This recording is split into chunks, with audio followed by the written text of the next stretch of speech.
Chapter 21. The City Gates. During the day, they rode south on the forest roads that connected Solador through a chain of hamlets and fishing villages to Carasans. The villages were abandoned. The woods were not.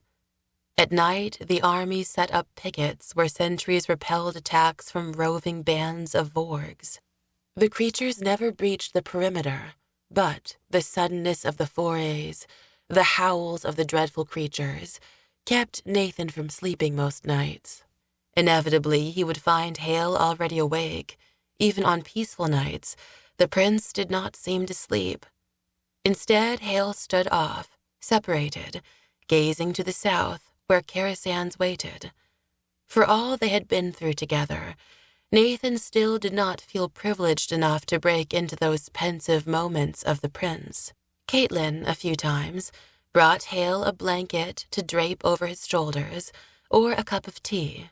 Once, Veolin returned from the edges of camp, fresh from a skirmish, to convey some news to him, but no words lightened his mood or changed the grave countenance he wore. "What troubles him?"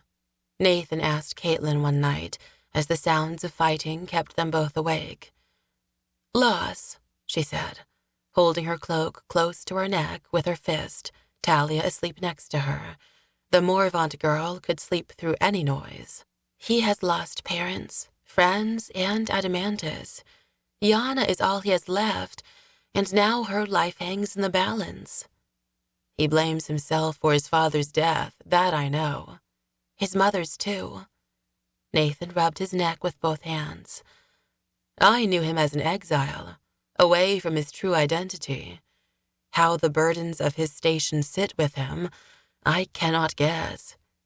His responsibility to those he loves weighs heavier on him than the role of prince. To Haille, the High Council rules Anthor, not he. But he must notice the way the men look to him, the way their eyes grow hopeful when he rides past. He's too modest, too used to being an outcast. He rides with elves to his left, captains to his right. He likely does not even realize the men are looking to him, and not his companions," Katlyn said, readjusting her legs beneath her, the moonlight flashing in her eyes as she regarded Haille's silhouette leaning against a tree. The cry of a vaurg echoed through the treetops above. "Haille will need to realize how they see him before this is over," Nathan said, reflecting on his own time as a figurehead. "And we all need rest," Katlyn countered, reaching under her cloak and producing a corked bottle. "Veolin gave this to me. It's what Talia has been drinking to help her sleep." "Here I thought she had ice water in her veins," Nathan said, taking the offered bottle. "She does. If she wasn't sleeping, she would be with the fighting, no doubt. Take a sip. I'll sit up a while and rouse you if you are needed." Nathan did so. The liquid was strong and tasted of crushed herbs and viscous oil. Before long, he was drowsy, and despite the cries and clashes of steel in the night, he fell into a deep sleep. But it was not dreamless. In it, he saw the same skyline of peaked roofs clustered on a narrow peninsula of land that he understood to be Carasans. Rising prominently above the houses was the harbor light, a tower crowned with a soot-blackened cupola, where fires were stoked through the night to guide ships home. In his dream, the fire burned on a great iron pedestal, like a red star fallen from the sky, its reflection tracing a long path of fire over the inky harbor, where he stood on the opposite shore, a watcher who was also watched, for he could feel the presence of his master, like a familiar ache, his presence prowling the edges of Nathan's own consciousness, waiting for him across the waters, behind walls. "You dare." Nathan woke, groggy. The sky was the color of milk, and the camp was stirring around him. He was pleased to see Haille sleeping across from him. Perhaps Katlyn had prevailed upon him to try the elven brew as well. Talia stole up soundlessly beside him, offering Nathan a cup of tea, dried apples, and cheese. "Eat. Long march today to the city," she said. Nathan thanked her, roused Haille, and they ate together in silence. It wasn't long before they were marching again. The column passed through a few more empty villages before entering a wood that was unnaturally quiet. Haille's blue jays and Gale's crow were the only birds to make a sound, and Nathan did not see so much as a single squirrel scurrying through the denuded branches. Scouts reported finding spoor from vaurgs and the carcasses of deer, raccoon, and fox torn into pieces and devoured by the ravenous monsters. But there were no sightings of the vaurgs themselves. When the vanguard crested a hill and the expanse of Carasans harbor opened before them, Nathan knew why. They had come upon the city at last, and the creatures had fallen back to fortify their positions. The city was a new one to Nathan's eyes, and yet familiar, for it was indeed the city he had glimpsed in his visions the night before, and in previous visions of his master's mind. The houses were packed in tight, growing upwards, 3, 4, even 5 stories, making the best use of the narrow space afforded them on the strip of land that was Carasans. The city center rose up on a hill crowned by a citadel, with windows smashed and blackened by soot, the gates in rubble. It had clearly been the last redoubt of the Carasanians before the city had fallen. Now its flagpoles were empty, its walls barren of the colors that once hung there in banners. Instead, bodies of warriors dangled, missing limbs and heads, a warning, no doubt, to the vaurgs' enemies. The closest approach was the causeway that crossed the shallow end of the harbor, skirting an impassable strip of marsh that connected the city to the mainland. The causeway was also littered with scattered bones, more victims of the vaurgs, the piles growing in size closer to the city where the bridge met the wooden doors, a portcullis dropped down before them. Val and the elves conversed for a time on a bluff overlooking the harbor before riding back to the main column, where Val led a group of men to the edge of the wood. Under the captain's supervision, they began to chop down trees for siege engines. Kayleaf organized the fighters and had them drop off their spare shields in a pile. It did not take Nathan long to surmise that they would build a shell of shields to protect the advance party. When Lazalorn passed close to him, Nathan asked, in hopes of learning more of their strategy, "So, we will prepare a battering ram for the gates?" "Battering ram?" the elf replied with a snort. "No, we have you." Nathan thought it was a joke, and not a very good one.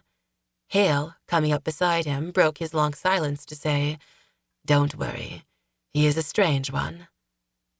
By the next morning, the ocean fog was thick over the harbor, giving Carasans the illusion of being a city floating in the clouds.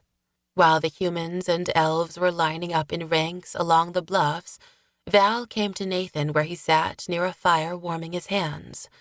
Most of the others, Haille, Gale, Talia, Katlyn, had already been called away and given places in the attack or supporting the rearguard.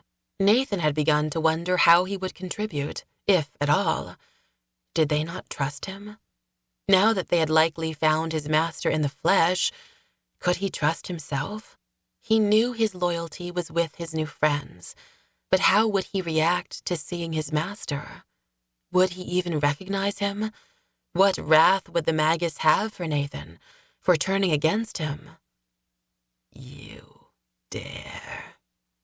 "You look deep in thought," Val said, coming up beside the fire. He did not sit. "Just wondering what role I might play." "A crucial one," Val said, "and it is time to play it. Are you ready?" "Of course. Come with me." Nathan followed Val through the camp, passing cooking fires that still smoldered. How many had eaten their last meal gathered there that morning? Nathan had not been able to eat, his stomach twisted in knots, his head spinning with nerves. Val wore a breastplate of armor given to him by the elves. He had forsaken his staff for swords, short and long, which he wore on his hips and back. There would be no quarter this day. Katlyn and Talia were with the rear guard, which Nathan and Val passed first. Katlyn offered Nathan a solemn wave. Talia nodded, her face freshly painted white and black in the custom of her people. Val continued, taking Nathan beyond the men, and elves filed side by side to the very front of the ranks. Here, at the leading edge of the attack, were the seasoned fighters, Chloe, Cody, Gale, and Darred.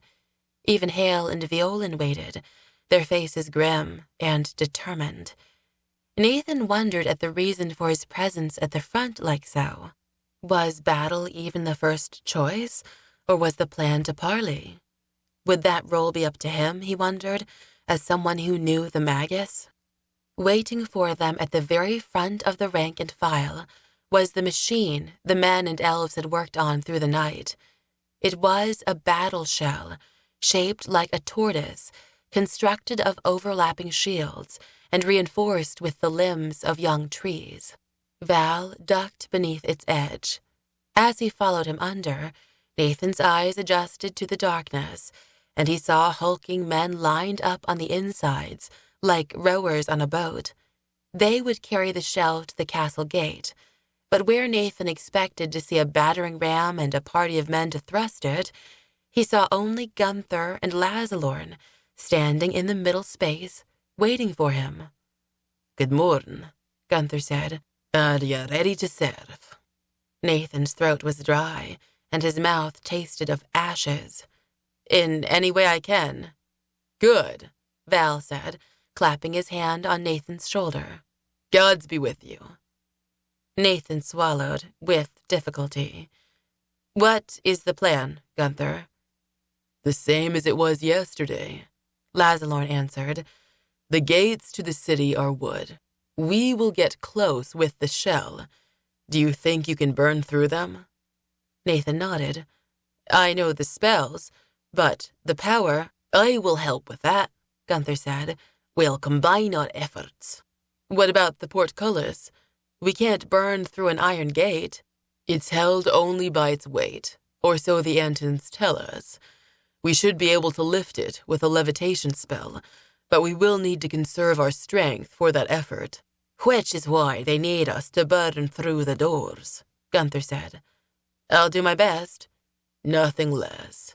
Lazalorn shot his tattooed arm out, and in a voice that was soft, as if simply starting off on an easy ride in the countryside and not the siege of a fortified city full of monsters, he said, "Let's move forward then." Elves and men alike hefted up the shell and started down the slope to the harbor. Nathan could not see far ahead of them. Instead, he marked their progress by the ground beneath their feet. Rough ground gave way to the hard-packed earth of the trade road, which in turn gave way to the paved stones of the causeway. They were no more than a few steps on to the bridge when arrows began to thump on the roof of the shell and clatter on the ground outside. Nathan knew the causeway was long, but it felt shorter that morning, the walls of the city looming up all too soon. Closer in, objects the size and shape of melons banged on the shields above and the stones below them. A few rolled beneath, the carriers stepping over and around them. Only when he nearly tripped over one did Nathan realize they were decapitated heads of Carasans soldiers, mauled, bruised, and bitten. He felt light-headed and nauseous. Lazalorn grabbed him under the arm with a firm hand. "Steady." Now full-sized spears were clanking down on the shields. Nathan trained his eyes up, but he kicked another head, the blank eyes of a woman, the rotting flesh peeling from her face, rolled up at him. The doors were close now, but two more heads dropped down in the space between them and the shell. Nathan retched and would have fallen to his knees if not for Lazalorn's grip. Gunther, too, helped him forward. Nathan's feet splashed with his own vomit now, but at that moment nobody cared. Hot oil splashed down on the roof and seeped down through the gaps between the shields. A man cried out as his flesh was scalded, but the shell pressed forward. Heavy rocks now clanged against the shields, followed by the crash of footfalls and the rush of feet. The horrible growls of the vaurgs were just on the other side of their shields.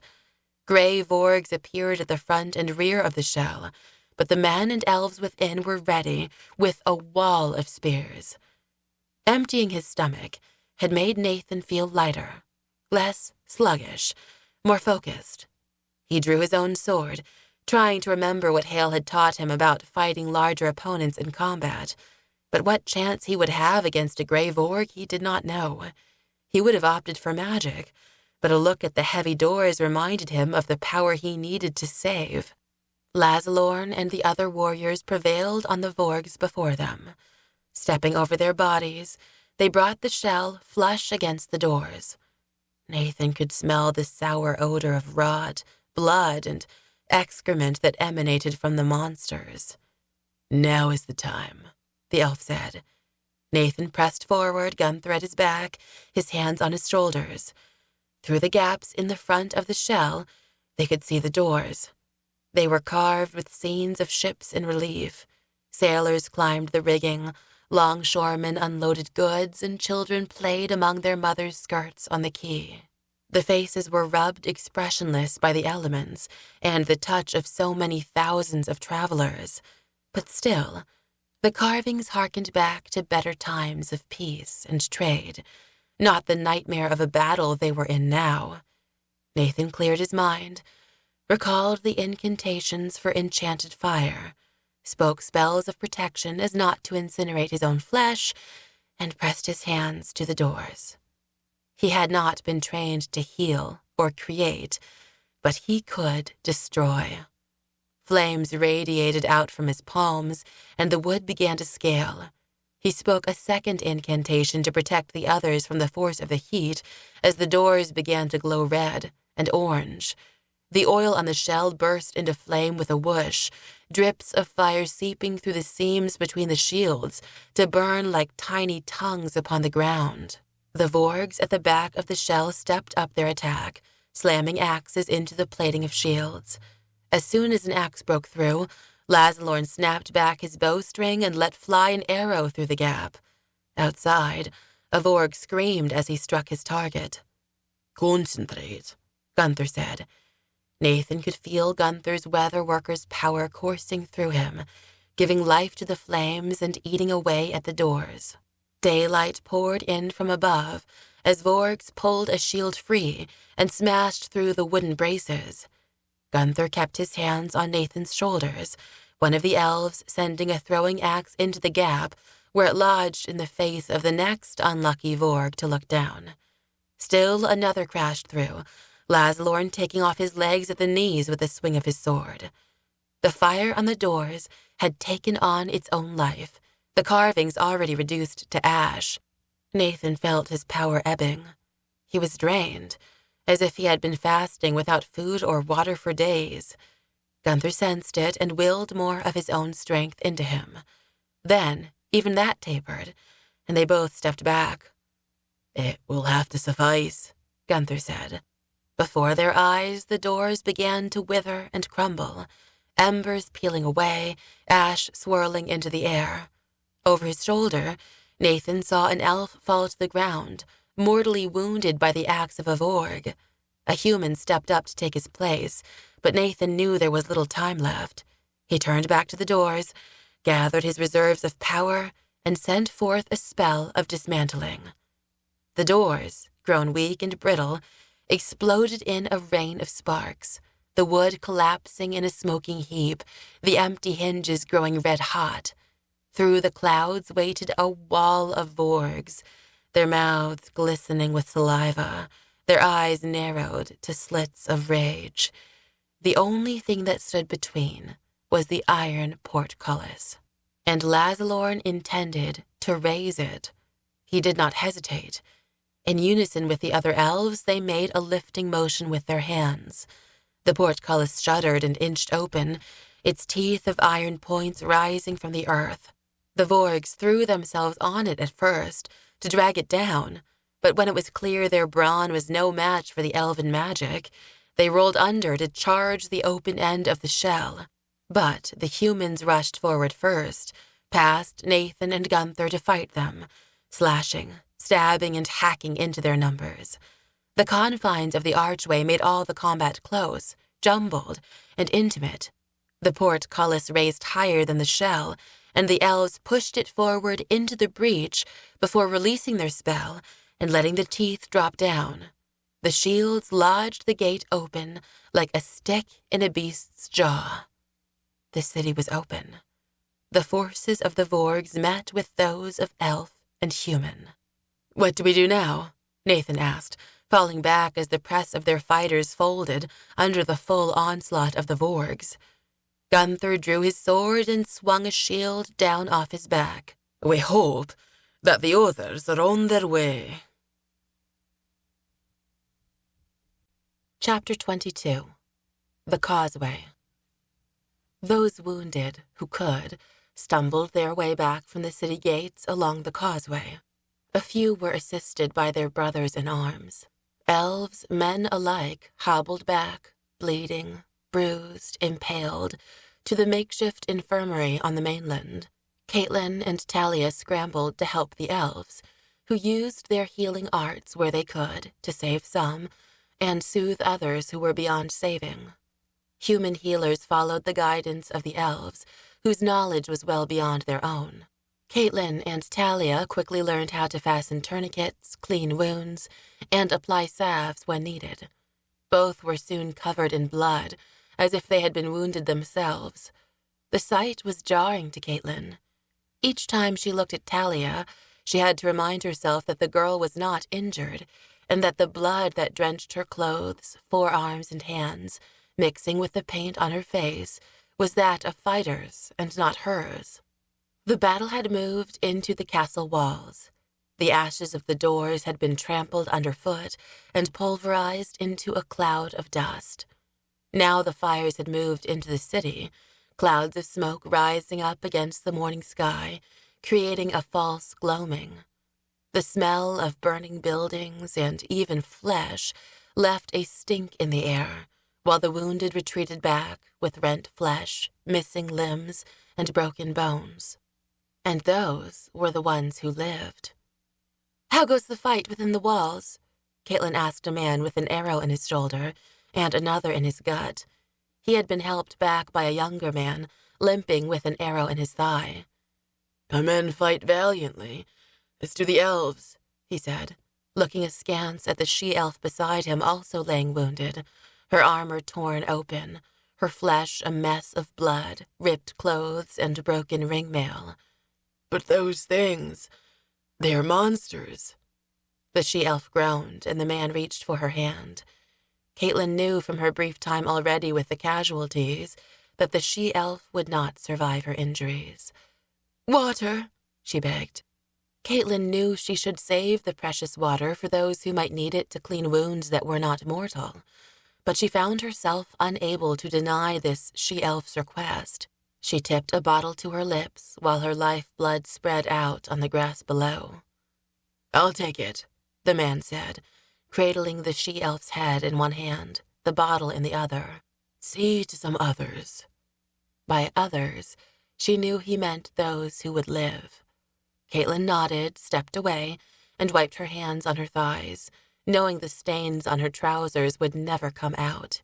"Katlyn, look," Talia said from beside her, pointing with her own bloody fingers. Lumbering after the fleeing wounded was a gray vaurg.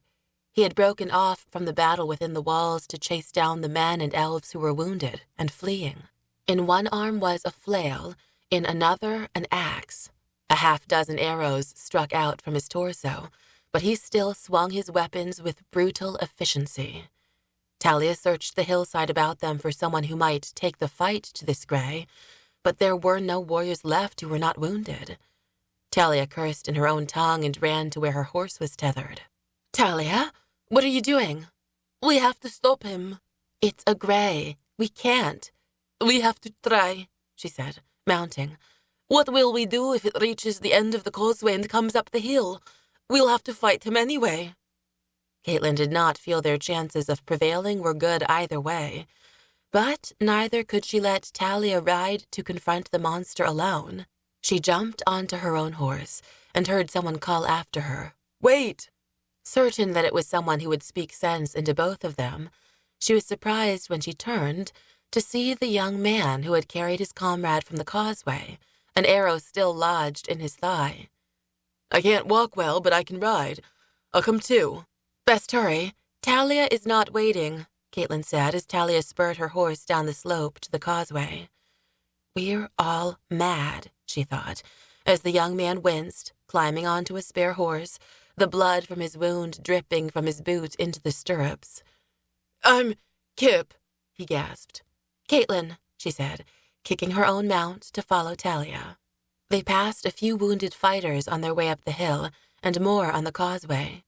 They were too late to save his last victim, a wounded graybeard who had grown too weak to continue and had sat down against the side of the bridge.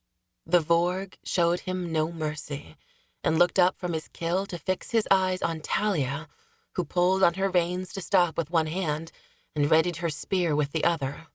Only Kip and Katlyn's arrival gave him any pause as he considered the three of them.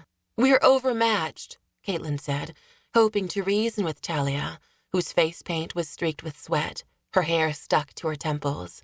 But before they could make a retreat to higher ground, the Grey charged. So did Talia, kicking her horse and riding it into the monster. Her horse reared and thrashed out with its hooves. The vaurg stepped left to flank Talia, but Kip was there and met him, swinging his sword at the beast. The blade glanced off the vaurg's rust-eaten armor with a shower of sparks. Closer now, the vaurg used its claws to slash at Kip's horse, spilling blood from its neck. Talia took advantage of the opening to launch her spear at the vaurg's own neck, but her aim failed her, and the spear point clanked off the monster's breastplate. With another swipe from his claws, Talia's horse was also slain. It fell sideways, trapping her foot beneath its bulk. The vaurg closed in on Talia as she tried to work her foot free, but the horse was too heavy for her. "I'm sorry," Katlyn thought, spurring her own horse forward into the gap, knowing the vaurg would make another quick kill. Her horse shuddered under her as the vaurg raked its chest with his claws, but his strike was not fatal. Katlyn's horse reared, throwing her before it fled down the causeway. Her side was aching from her landing, and her breath came in shallow gasps, but Katlyn knew she had to move. She forced herself to her feet just as the vaurg was winding up his arm to swing his whip. It was Kip who limped into the space between them and took the blow. The whip struck him across the chest, snapping loud on his boiled leather armor, but he leaned into the blow, wrapped his arm with the whip, and pulled the slack tight. For a moment, he and the Grey were engaged in a tug-of-war, before Kip swung his sword and cut the whip in two. The suddenness of the break sent Kip tumbling off to the side. He cried out as he landed on his wounded leg. Talia, free now, charged the distracted vaurg and sunk her short sword through a gap in its leg armor, driving it into the creature's knee. The Grey stomped, trying to shake the sword free.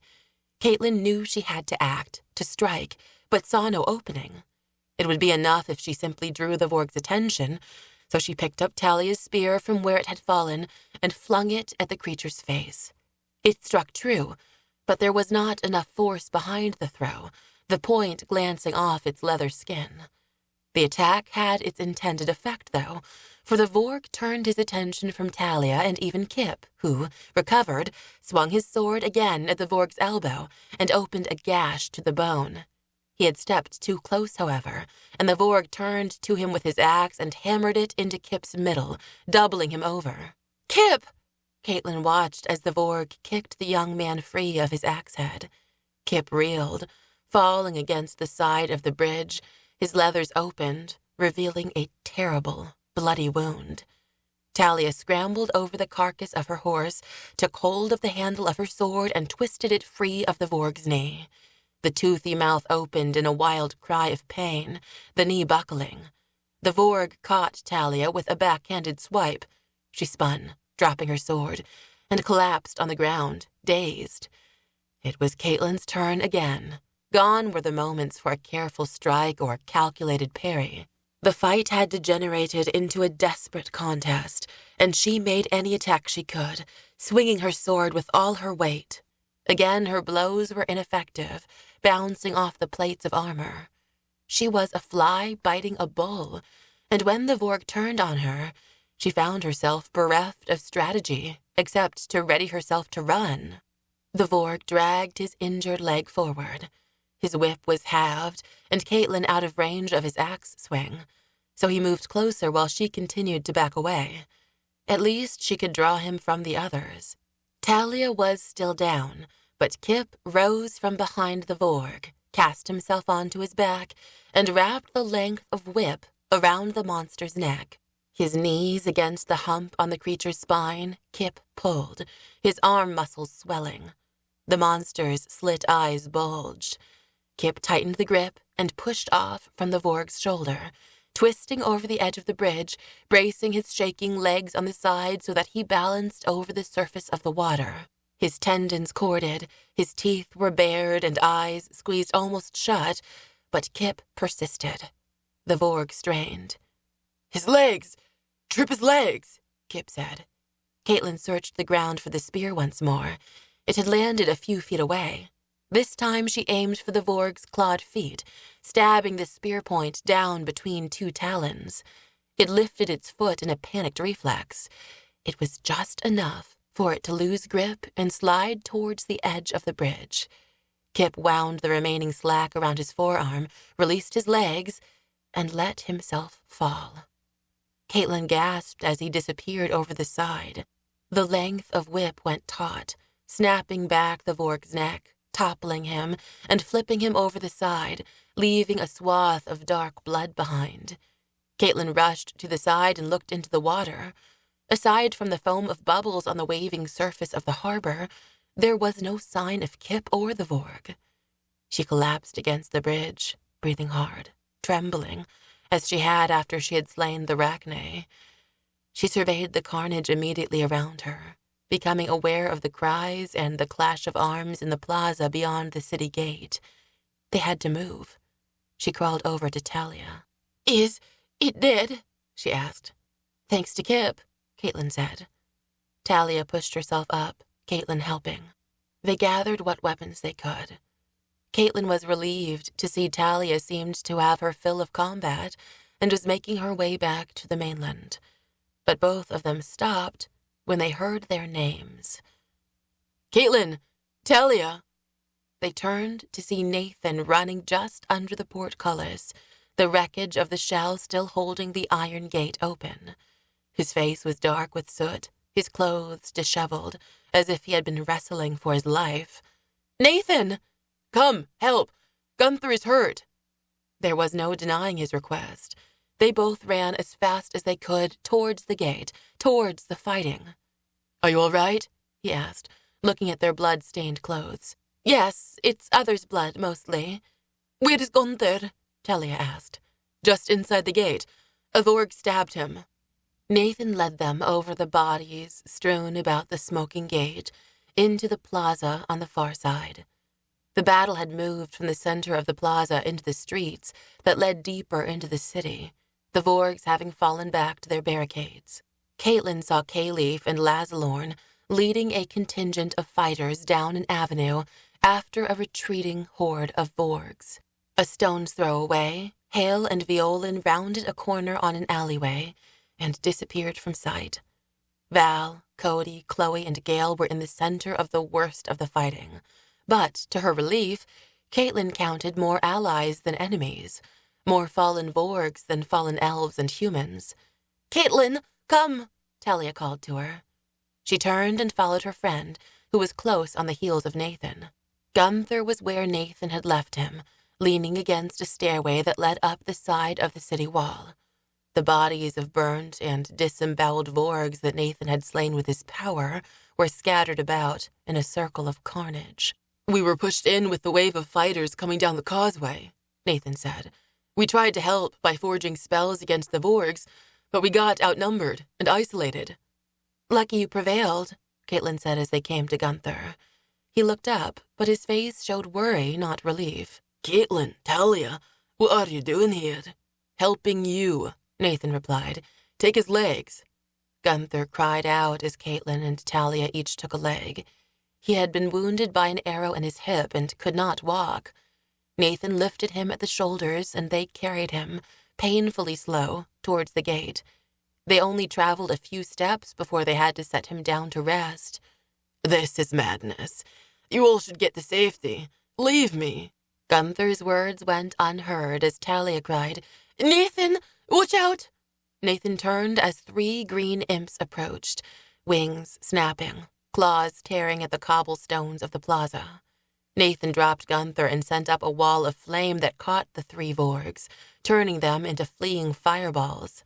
Come on, Nathan said, taking up Gunther's weight again, but they only made it a few more feet when the commotion across the plaza grabbed their attention. The vaurgs had counterattacked. Elves and men were falling and fleeing before a shape that barreled through their numbers. A similar retreat was taking place on the opposite side of the plaza, the source the same. The Rachne. The dark elks plowed through the human and elven fighters alike, sending them flying with swipes from the antlers. Katlyn's skin went cold, from her temples to her toes, as she recognized the blue-black leader of the vaurgs, mounted on the back of one of the Rachne. She had last seen him on the edge of the river Gilithwain, on the farthest reaches of Sidon, among the horde of vaurgs that had chased them to the edge of their territory. He was their hideous chief, their malevolent king. One of his arms was missing, torn from his body by the vines of the forest. With the arm that remained, he wielded a poleaxe. It was bright with the blood of those who had challenged him and had lost. Before her eyes, he swung the axe and cast down a band of elves and men in his midst, right before trampling them under the hooves of the elk. Oh no. Nathan felt Gunther tense in his arms as they watched Gale, Val, Cody, and Chloe move to confront the dark elk and his fearsome rider. We should help them, Gunther said as his wife rushed into danger. We have other problems, Talia said. The second elk, this one riderless, was bearing down on them, his rack of antlers lowered, his nostrils flaring. Back to the stairs, Nathan cried. They gathered up Gunther and beat a path for the stairs, dragging the wounded weather worker up behind them. Katlyn pushed aside the body of a dead vaurg and then a dead elf, sending them tumbling down the stairs. The elk took both in his antlers and flung them aside, then placed a hoof on the bottom stair. It only reached the second step before Darrett emerged from the chaos of the plaza and swung his sword at the elk's neck. It pivoted, caught his blow on its antlers, and heaved him backwards. Then it reared and dropped its hooves at Darrett's head. He did not retreat. Instead, he drove forward, slashed the elk's belly, opening a long red gash. The strike cost him, for the elk was close enough to catch the Corinthian on the point of an antler and send him spinning to the side. Darred tripped over the bodies littered on the ground, but balanced himself on a knee just in time to parry the oncoming thrust of the elk. He reached to his back, drew a second short sword from a scabbard there, and locked both in the elk's antlers, his face red with exertion. We have to help, Nathan said. His own scabbard was empty. Katlyn, give me your sword. Katlyn drew it and tossed it to him before she and Talia pulled Gunther up another stair. Nathan descended. His powers were barely recovered, but he forced a mild bolt of power into the elk's flank, if nothing else to draw its attention. It turned its head to watch Darred from one eye, Nathan from the other. Then it made a feint for Nathan. Nathan foolishly bit, dodging to the side. But the elk must not have considered him a real threat, for its true target was still Darred, who had also been fooled. He had stepped forward, left himself unprotected, only to be assailed by the elk, an antler slipping beneath his shoulder plate and skewering his arm. Derrid winced, his arm going limp and dropping one of his swords. He flung the other at the elk, but the angle was all wrong and it slipped harmlessly to the ground. Now the Rachne marched forward, building up into a gallop, and drove Derrid into the city wall beneath the stairs. Katlyn and Talia cried out.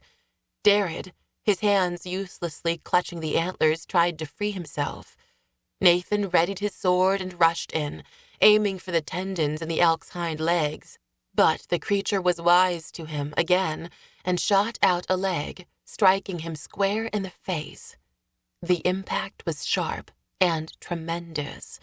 Stars swam before Nathan's eyes, and a ringing buzzed in his ears. He knew he was stumbling, as if drunk to the side, but he could not feel his legs. He didn't even know if he was still holding his sword. All he could focus on was not falling, even though that was all his body wanted to do. In his pain and dizziness, he somehow managed to stagger away from the elk and away from the stairs.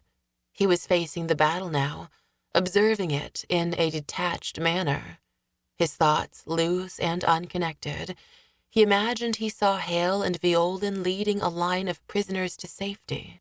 He noted a surge of fighters, the roaring vaurgs, and a face that he knew. Among the figures, and there were many now in the plaza, he saw a face that he recognized. It was one he had not seen in years, but he knew him when he saw him. The face from many years ago, on the island of his home, when he had been taken away from his parents. The face of his master. The face of the Magus. Then he fell forward and knew no more. Nathan spun backwards from the blow from the elk's hind leg, staggered for a few steps, and then collapsed face down in the plaza. Katlyn called out to him, but he did not move, even as the battle shifted, and a stream of people emerged, led by Veolin and Haille. Men, women, children fleeing the catacombs where they had been trapped. Now liberated by Haille and Veolin, they ran for the gate. But the vaurgs were after them, taking down stragglers. Veolin and Haille led a contingent of fighters against them, defending the escapees as best they could, but it left no one to help Derrid. Except us. Talia, hot-blooded as she was, realized this first. She scampered down the stairs, picked up a hand axe from a dead vaurg, and struck at the elk's flank. The weapon bit into its flesh, but the elk did not release Derrid. Instead, it further slammed him against the wall, further impaling him. Talia reached for the hand axe where it was lodged in the elk's mounded muscle, but it was stuck fast. With a shake of its head, the elk dropped Derrid to the ground, then swung for Talia. Being small worked to her advantage.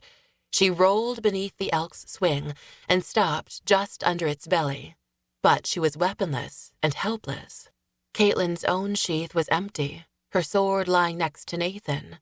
She patted her belt, looking for a knife, anything, when her hand touched something smooth, not metal, not bone. The antler from the Rachne they had slain at the lake. She drew it out, called to Talia, and tossed it down to her. It spun in the air, glittering not unlike Adamantis' own crown of antlers. The flash of light caught the dark elk's eye, which rolled to the corner of its socket, tracing the path downward from the stairs as it tumbled through the air to Talia's outstretched hand. By some miracle she caught it, and in the same motion she swept it upwards in an arc, burying it deep into the elk's chest. She struck true, and must have found the heart, for she was quickly drenched in a shower of blood, baptized as if in some barbaric ritual. She thrust farther, her teeth white in a mask of red. Katlyn could see all the force of righteous vengeance for her people, her friends, and family in Talia's wild eyes that closed, sensual with relief, as the elk's own eyes went wide, its mouth gaped open, and it sidestepped, trembling. Then Chloe was there and sank a lance into the creature's side with a scream. She was followed by Val, Gale, Cody, and others, but the wounds they inflicted were only hastening the inevitable. Talia had struck the fatal blow. The elk fell over, dead at their feet. Something had shifted. The vaurgs were no longer attacking, but fleeing, their resurgence broken. The blue-black leader in his gold armor was retreating. Katlyn tried to account for all her friends. Chloe was already climbing the stairs to Gunther's side. Val and Cody were tending to Darryd, who had come to and was leaning on his elbow. Gale, once assured that her master was safe, stood up, her face an inscrutable mix of relief and dissatisfaction. She looked across the plaza at the fleeing shape of the last Rachne with its Vaurg rider. "There is still one left to finish," she said, and was gone. As Gale raced across the pools of blood spread on the cobblestones, Katlyn noticed Veolin peel off from where she fought beside her brothers to follow Gale. Haille was nowhere to be seen, but she assumed he was with the other fleeing Carasanians, making for the safety of the mainland by the causeway. With Gunther now in Chloe's care, Katlyn slid down the steps on her backside, landed with a thud, and ran over to where she had seen Nathan fall. But he was gone. Chapter 23. The Magus. Veolin drove a dagger into the eye of one of the vaurgs guarding the underground prison cells, then took his head off at the neck with her sword. Haille pushed to keep up with her pace and her fury, engaging the other guard and exchanging a few rapid strokes before slipping Elkhart past the vaurg's defenses and stabbing him through the heart. Both guards dead, the others fleeing, Veolin and Haille pulled open the doors to the catacombs that ran beneath the streets of the city. The other elves that had accompanied them on the rescue caught up with them and helped to pull the doors open. The blast of cool air that wafted out was stale and smelled of the hundreds of people kept in captivity below the city. They were pale, thin, their eyes sunken in their sockets, but they were blessedly alive. Haille counted women, children, and men among them. He took the scimitars and hand axes from the dead vaurgs and handed them to the first two men to emerge. "We'll need every fighting man we can get." The men nodded and fell in with the other fighters, who were shepherding the released Carasanians to the plaza and the causeway to the safety of the mainland. Among the prisoners, Haille recognized Antans he knew, if not by name, by face, people from the court, even a few of his teachers from the academy. When he saw Madame Havisham, his teacher, who had given him his punishment for tripping Katlyn, he called to her. Her face registered such surprise, her hands coming together over her heart before she embraced Haille like a lost son. "Prince Haille, you are alive and come to our rescue." "With the help of friends. There are Antans here."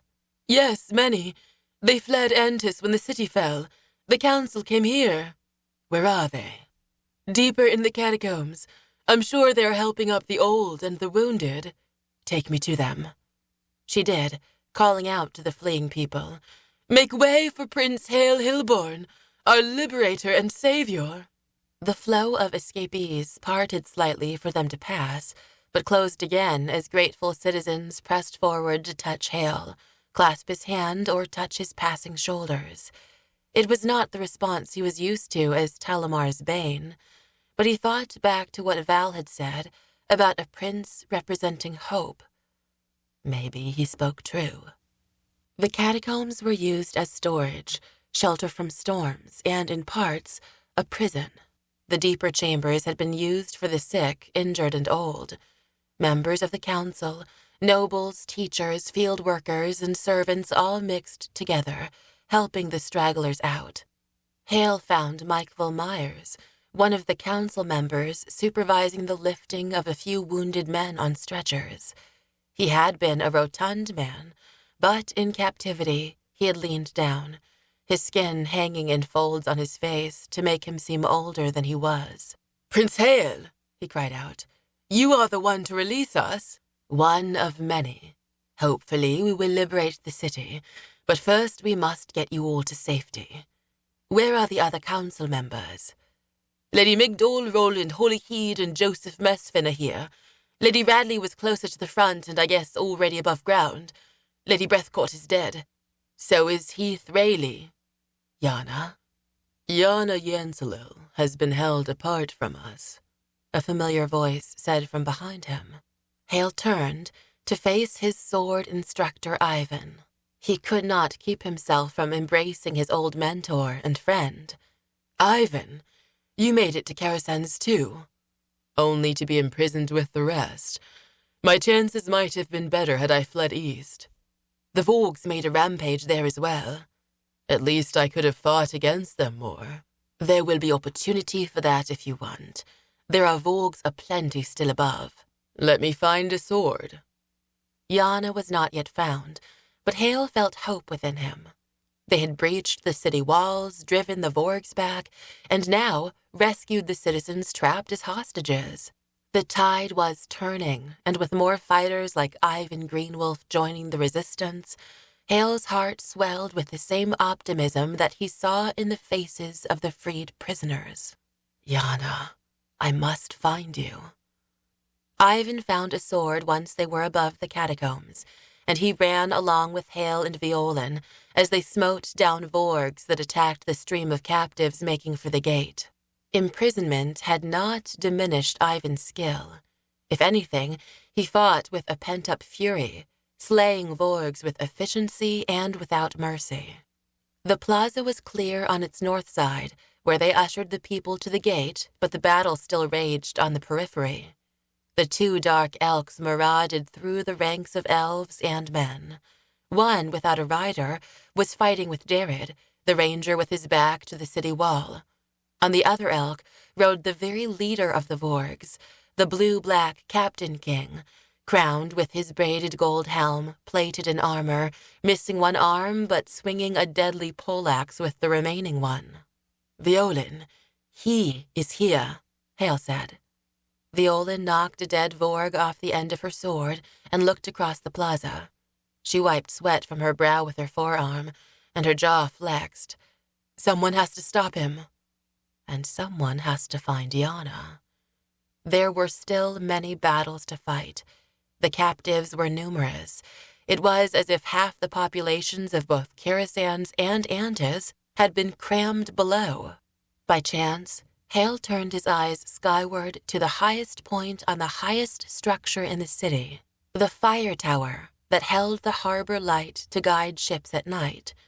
On the edge of the tower, he caught sight of the silhouette of a robed figure surveying the movement of armies and the escape of prisoners.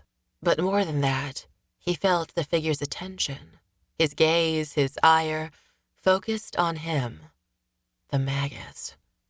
Haille had no doubt about who it was commanding and conducting the forces of the vaurgs. As if to confirm his suspicions, he noticed a second figure, kneeling and bound beside the first, a hint of red hair lifting in the breeze. Yana. He's waiting for me, Haille said under his breath. Don't go alone, Veolin said. He need not. I'll come, Ivan said from beside them. It was all the permission Haille needed. He started for the base of the tower, Ivan in his wake, while Veolin joined her brothers in the plaza, continuing to defend the escaping captives. Haille looked over his shoulder once more to see that his friends had brought one of the Rachne down. Freed captives were pouring through the gate. Haille, our chance is now, Ivan called to him. Haille turned and followed.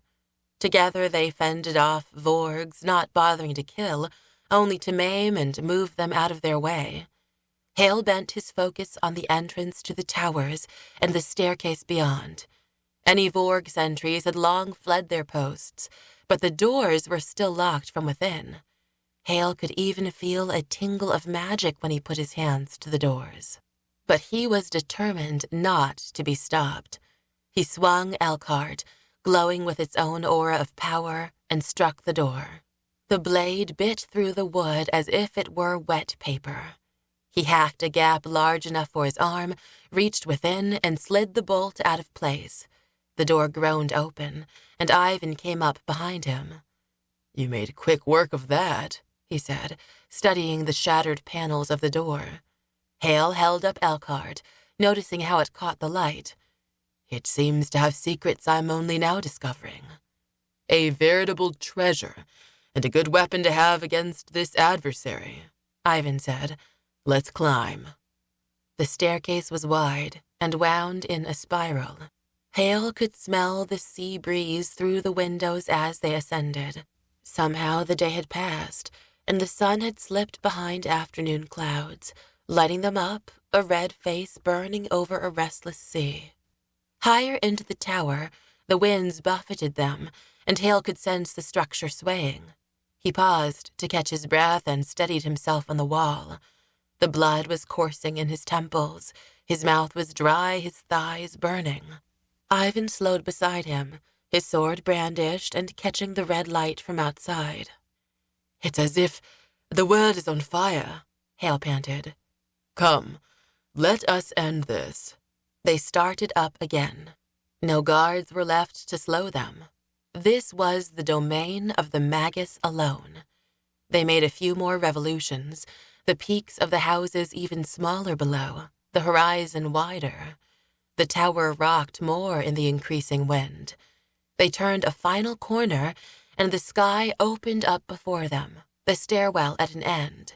Haille paused to rally his strength, to line up side by side with Ivan, but most of all to compose himself for whatever lay in wait for them. They sprinted up the last few steps together, the walls falling away. Haille took in the platform about them. The center space was dominated by a towering ironwork, a pedestal holding a cauldron for flames, the giant brazier that lit the way for ships at sea. Nothing burned there now. The metal was rusted by the sea air and blackened by years of fires.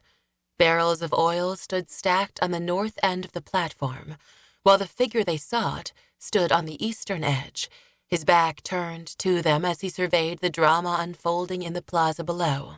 Yana was next to him, bound and gagged. Her eyes met Haille's own, then Ivan's. She struggled to speak, but the gag in her mouth was too tight. The Magus wore a long mahogany robe with dark embroidery on the edges, runes sewn into the fabric with black and gold thread. Haille did not know their meaning. The hood was folded down on the Magus' shoulders, and his head was bare, his collar stiff and high about his neck. He took his time to study the battle, but Haille was certain the Magus was aware of their presence. With slow, measured steps, he and Ivan moved apart, ready to flank their adversary. The wind lifted the edges of the mahogany cloak and whistled in the ironworks. Yana's hair twirled. Finally, the Magus folded his hands and turned. "Master Gilbert," Haille said, astonished. Yana made a noise, shaking her head as if to dissuade Haille from engaging with the Magus, but Haille knew the confrontation was inevitable. "Prince Haille, we meet once more." "You are the Magus?" "Is it so surprising?" Master Gilbert said, his voice flat, as if weary. He was an old man. Haille never would have suspected him, but the pieces slowly came together. The last time Haille had seen the old man was in the library, when he had been sent to help him as punishment for tripping Katlyn. As a librarian, Gilbert would have had access to the books of the occult, and he would have spent a lifetime gathering knowledge, consolidating power, his kind manners and gentle personality, a deception that had worked on them all. Hiding in the wide open. "Come, Haille. He is cornered," Ivan said, moving closer. "It's time." Haille readied Elkhart. Gilbert's face was drawn, the lines deeper than Haille remembered, his expression blank. Haille had the sense of closing in on a snake, coiled to strike. The librarian pushed back on his sleeves to reveal withered arms and liver-spotted hands. His fingers became rigid as he began to conjure power. Haille knew he had to act. He set his feet, ready to spring and strike, at Gilbert's hands, then his neck, the steel of Elkhart bright and defiant. "Haille, wait!" The plea came from Nathan. He had appeared at the top of the stairs, his chest heaving, his shirt dark with perspiration. He tried to call out again, but his voice caught. "Haille, we can't," Ivan said, stalking closer to Yana and Gilbert. Nathan flung out his hand, uttered a spell of summons, and something broke free around the librarian's neck and flew to Nathan's hand. In the rays of the setting sun, its blue surface took on a bruised purple hue, but Haille recognized the moonstone immediately. Master Gilbert fell to his knees, leaning against Yana, his head bowed as if in exhaustion.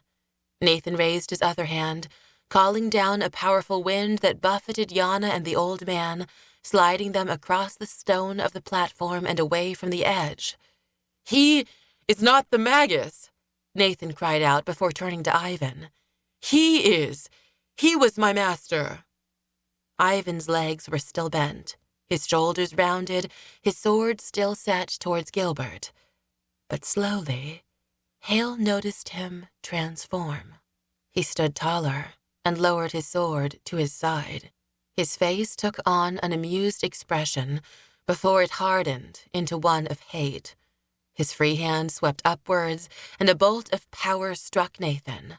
Then, with a flick of his wrist, Ivan levitated Nathan across the platform and smashed him into the waiting barrels of oil, knocking loose the top row and sending a few rolling to the edge, where they slipped over to fall and shatter on the rocks of the seashore far below.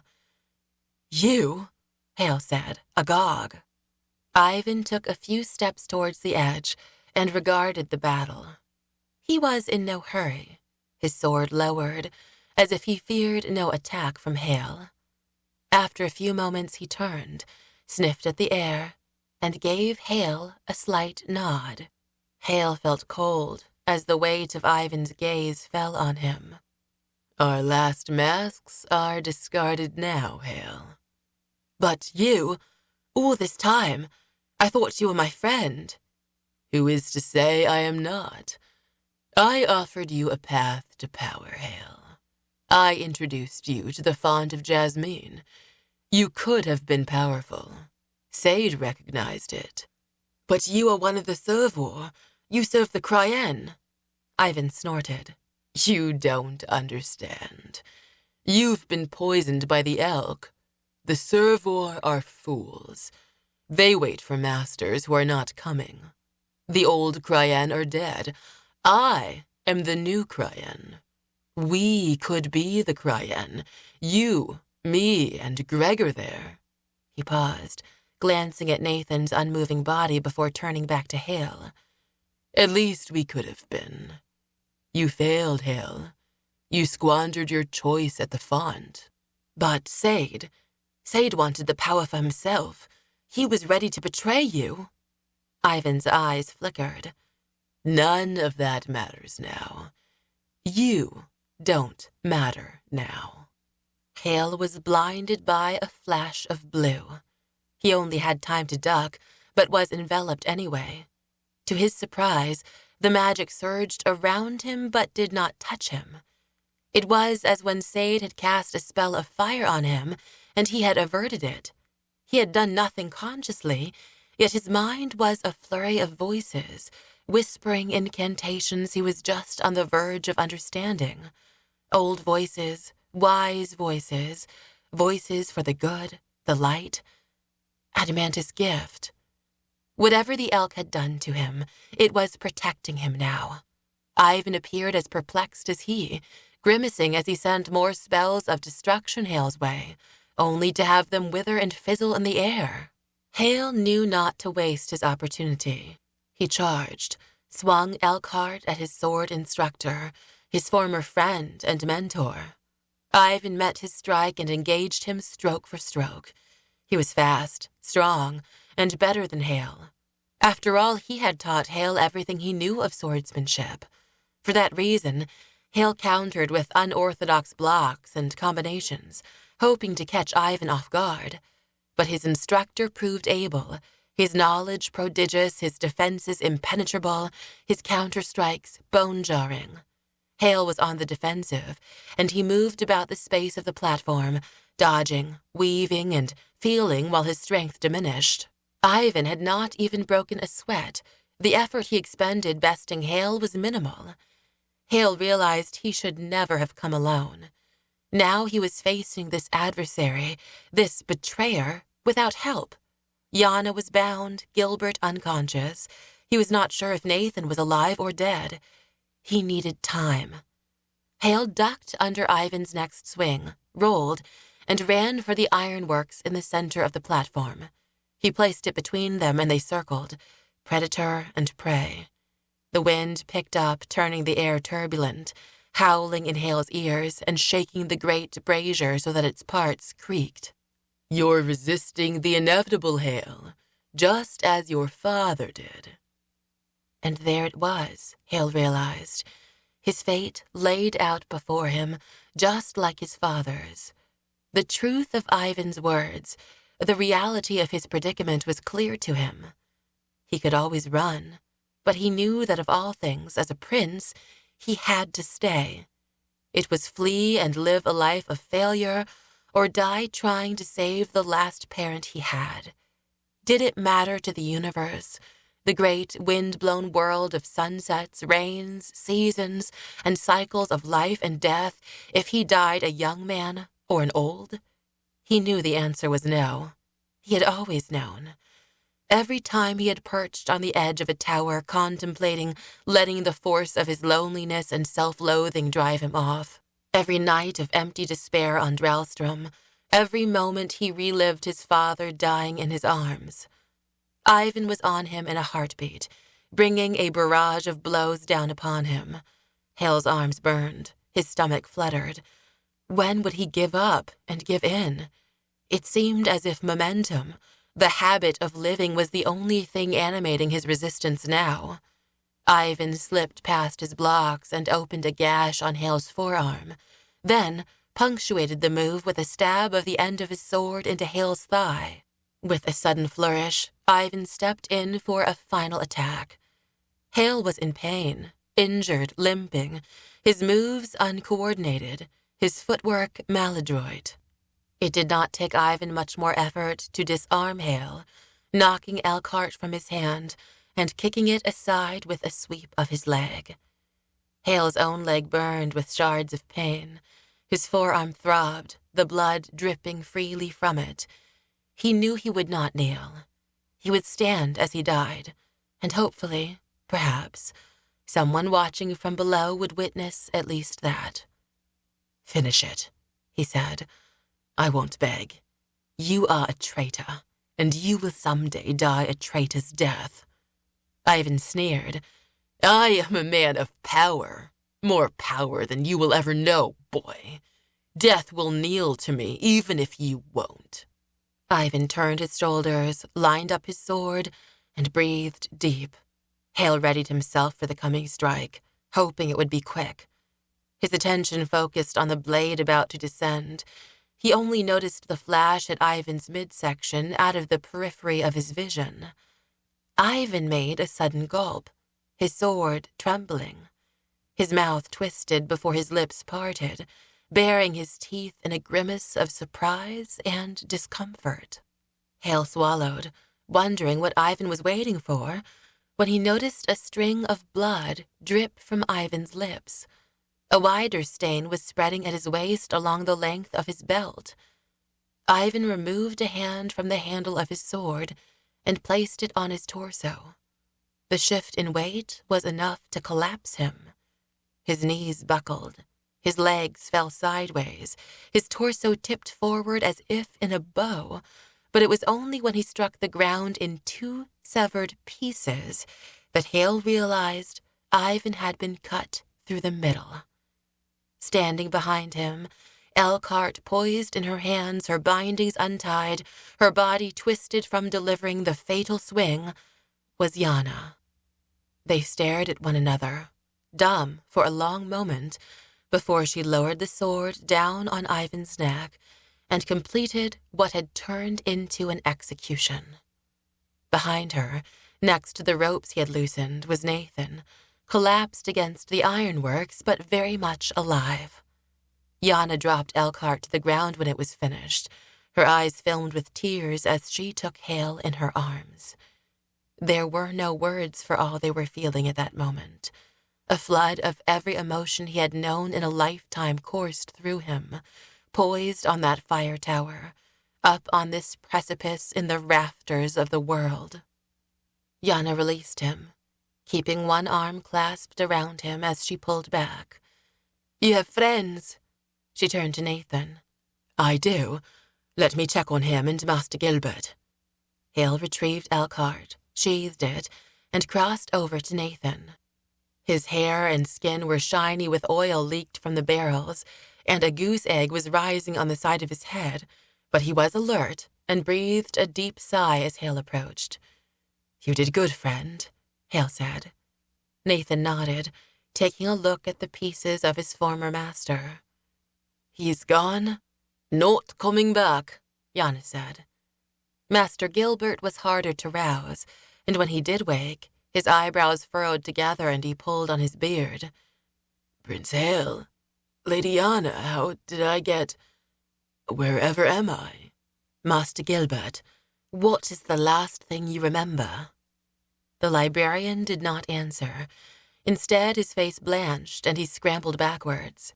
Haille turned with Nathan and Yana and took in the sight that had so frightened the old man. The Rachne and its rider, the leader of the vaurgs, had emerged from the stairwell, taken in the carnage, and now closed on the four of them. The elk's nostrils flared as it glowered over them, the wind whistling in the points of its antlers. The vaurg's poleaxe flashed red in the sunset, and his teeth glistened, sliding against one another. Haille drew Elkhart and stepped to the fore, unsure what use the sword would be against the rack of antlers and the strikes from a mounted opponent, certain his share of narrow escapes had been spent. The vaurg urged his elk forward, corralling them in the direction of the eastern edge of the platform. Haille's mind was empty of ideas. Master Gilbert was still unsteady on his feet, and Yana was unarmed. Nathan rose to the occasion, levitating a barrel of oil from the stack and sending it hurtling into elk and rider. But the vaurg caught the barrel with his poleaxe, the staves flying apart with no more harm to him and the elk than a sheen of oil. Nathan went to lift another barrel, but his strength was sapped, and the barrel only tumbled off the stack, rolled, and came to stop at the top of the stairs. "I'm sorry," Nathan said, his lips colorless and pressed together, his head shaking. "I'm too weak." As if he understood, the vaurg charged forward, backing them farther up to the edge. Haille felt the wind whipping his hair and clothes. The plaza opened beneath them as they moved closer. "There's nowhere to go," Master Gilbert said. Haille thought that if he charged at that moment, he might buy an opportunity for the others to flank the elk and flee to the stairs. He breathed deep, centered himself on the elk, keeping the axe of the vaurg in the corner of his eye. He knew if he engaged one, the other would be sure to strike him. It was a decision as to what would give the others more time. He chose the elk, sidestepped in an effort to draw his enemies off to the side, providing a lane for friends to reach the stairs. "Get ready to run," he said. "Haille! No, wait!" Yana cried out. "The stairs!" Haille chanced a look to the stairs, where two figures had emerged. Gale and Veolin in unison drew back on bows nocked with arrows that, after a word from Veolin, lit up with bright, conjured flames. The elk did not see them, but the vaurg did, turning in time to see them loose the fire arrows, one aimed at him, the other for the elk. He pulled on the elk's mane, but it was too late. The elk bounded after Haille. Haille threw himself to the ground, and he heard the elk let out a surprised bellow of pain as Gale's arrow lodged in his hide. There was a flash of heat as the oil on the vaurg and his mount took light. The platform glowed brilliant as if in the light of the harbor flame itself. Nathan rallied, and with a groan, sent one more barrel rolling into the two figures wreathed in flames. The barrel bloomed into a fireball that lifted up off the top of the tower and rose into the sky, a roiling cloud of heat, light, and smoke. The elk twisted, bucked, and reared, dropping the vaurg who staggered and flailed, trying to extinguish the fire that was incinerating his body. But each movement on his part only fanned the flames. Madness took over, and with a few steps, the vaurg ran to the western edge of the tower and flung himself into the rocks of the shore below. The elk stumbled, and out of loyalty, madness, or perhaps drawn by the sight of water, flung itself down after. Veolin and Gale lowered their bows across their thighs. Yana helped Master Gilbert settle back down into a seated position on the platform base. Nathan leaned against the ironworks. Could it be over? Haille wondered. By all appearances, the answer was yes. Veolin and Gale stepped closer to the severed body of Ivan, unquestionably dead, the blood pooling about him. The wind had already cleared most of the smoke from the fires that had overtaken the vaurg and Rachne. Haille inched towards the western edge to peer down, and noted their broken forms lodged in the rocks, steam, smoke, and sea spray mingling about them. Veolin and Gale were speaking with Yana. He realized these people from his life had never met one another, which seemed strange to him, since they all had played such outsized roles in events of late. Weak, tried, and relieved, he sat down with an abrupt thump himself. The sun had cleared below the clouds on the horizon, and bathed the sea and sky in long, warm rays that touched the tops of waves and the peaks of houses below. Terns wheeled on the breeze. A pelican dropped to the surface of the water to scoop up a fish. The scent of salt, seaweed, and sand touched his nose, and the cries of gulls reached his ears.